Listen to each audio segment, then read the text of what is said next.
नमस्कार. आजच्या एका मिनी व्लॉगमध्ये तुमच्या सगळ्यांचं खूप खूप स्वागत. आज खूप भूक लागलेली आल्यानंतर तर म्हटलं विचार केला काय खावं, हलकं फुलकं काय खावं, म्हणून मी ॲपल बोर होतं तेच खाऊन घेतलं. इथे सचिनच्या नाश्त्यासाठी म्हणजे संध्याकाळच्या चहाच्या स्नॅक्सबरोबर काय खावं म्हणून मी इथे घावण तयार करून घेते. त्याच्यासाठी कांदा घेतला आहे, कोथिंबीर घेतला आहे आणि जे घावणचं प्रीमिक्स मी तयार करून ठेवलेलं ना ते वापरून मी आज घावण करणार आहे. आणि मस्त असे कुरकुरीत आणि मस्तच होता टेस्टला अगदी.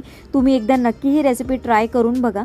बाजूला छानपैकी चहा ठेवला आहे, गरम गरम चहा आणि असे गरमागरम निघणारे डोसे. आहा, खाण्याचा मस्त आनंद घेत घेत आम्ही दोघांनी, मी तर नाश्ता नाही केला पण मी ॲपल बोर आणि सचिनसाठी डोसा असा आम्ही दोघांनी आस्वाद घेतला. छान असं टी व्ही बघता बघता बघितलं तर समोर पार्सल आलेलं. तर आज मिंत्राच्या पार्सलमधनं काय आणलं आहे तुम्हाला दाखवते बघा. तर असा सुंदर असा टॉप आलेला हा आणि मस्त असं दिसत होतं. तुम्हाला कसा वाटला मला नक्की सांगा. उद्या एका छानशा मिनी ब्लॉगमध्ये भेटते.